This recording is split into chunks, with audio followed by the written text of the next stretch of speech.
दोस्तों, किसी ने क्या कमाल की बात कही है कि दुनिया ने जब जब जोर लगाया मेरी कश्ती डुबोने को, ऊपर वाला खुद आया मेरी नया पार लगाने को। तो कहानी शुरू होती है कि एक राजा ने भगवान का एक सुंदर मंदिर बनवाया और उसमें एक पुजारी को पूजा करने के लिए था। काफी समय बीत गया, राजा की भी उम्र हो गई थी और पुजारी की भी उम्र हो चली थी।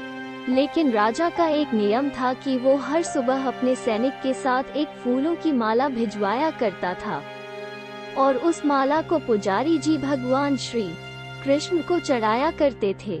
उसके बाद जब राजा भगवान के दर्शन करने आया करते थे, तब पंडित जी उस माला को भगवान के गले से निकालकर राजा के गले में डाल दिया करते थे।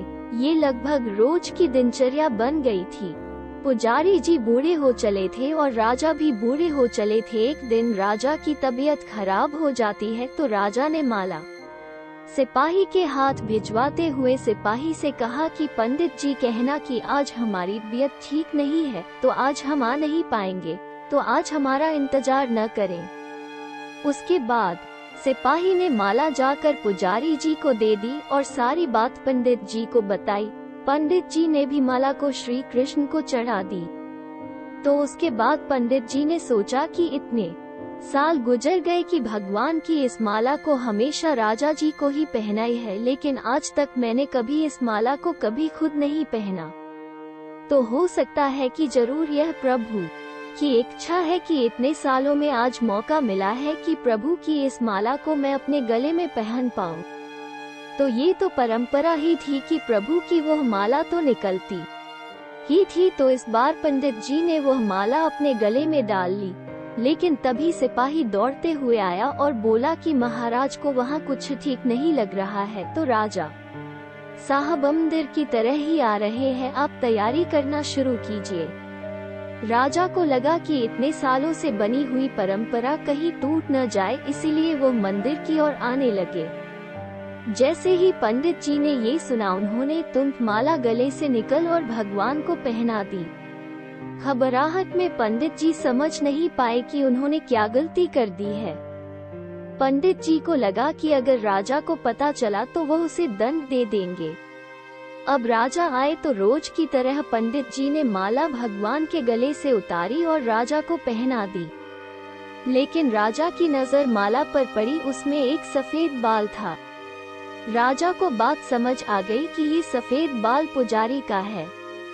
राजा ने पुजारी से पूछा कि क्या इस माला को आपने पहना था, ये सफेद बाल कहाँ से आया?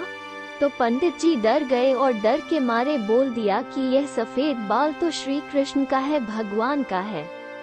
राजा को गुस्सा आ गया कि एक तो पंडित छल कर रहे हैं और ऊपर से झूठ बोल रहे हैं। राजा ने थोड़ा गुस्से में आकर पूछा कि कृष्ण जी के कब से सफेद बाल हो गए? ठीक है, कोई नहीं, मैं कल श्रृंगार के समय आऊंगा, तब देखूंगा कि श्री कृष्ण के बाल सफेद हैं या नहीं।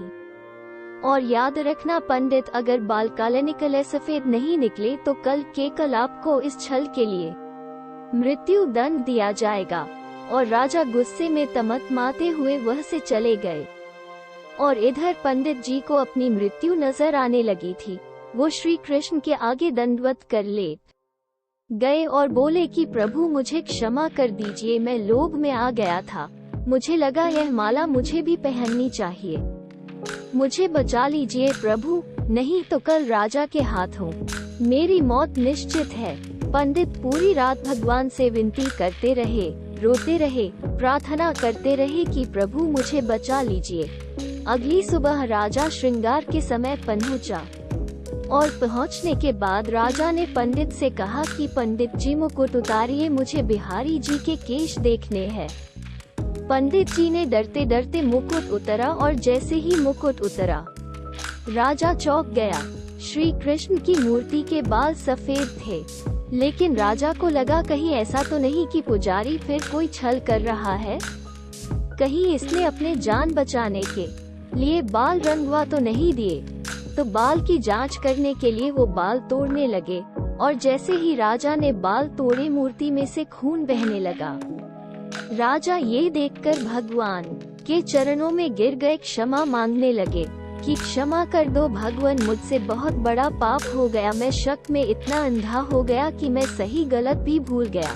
तभी मूर्ति में से आवाज आई कि राजा, तुमने मुझे सिर्फ मूर्ति माना, इसीलिए मैं आज से तुम्हारे लिए सिर्फ मूर्ति हूँ। लेकिन इस पुजारी ने मुझ में साक्षात भगवान देखा, इसीलिए उसकी जान बचाने के लिए मुझे अपने बालों को सफेद करना पड़ा। खून की धारा बहनी पड़ी ताकि तुम्हें समझा पाऊं। और उसके बाद राजा को अपनी गलती पर पछतावा हुआ, लेकिन अब कुछ नहीं हो सकता था। इसीलिए तो कहते हैं कि अगर मानो तो पत्थर में भी भगवान है, नहीं तो साक्षात आपके सामने भगवान आ भी जाए तब भी आप उनसे उनकी सत्यता मांगेंगे। अगर आप सच में भगवान को देखना चाहते हैं तो आपके सिर्फ भाव होने चाहिए। ऊपर वाले पर बिना किसी शर्त के विश्वास रखो और अपने कर्म को निरंतर करते रहो। ऊपर वाला आपको उसका फल अवश्य देगा। तो उम्मीद है आपको ये कहानी पसंद आई होगी। तो आपको क्या लगता है जो राजा ने किया, क्या वो सही था? क्या एक राजा होने के नाते उसके पास सत्य की पहचान करने का कोई और रास्ता भी था? हमें कमेंट करके जरूर बताएं।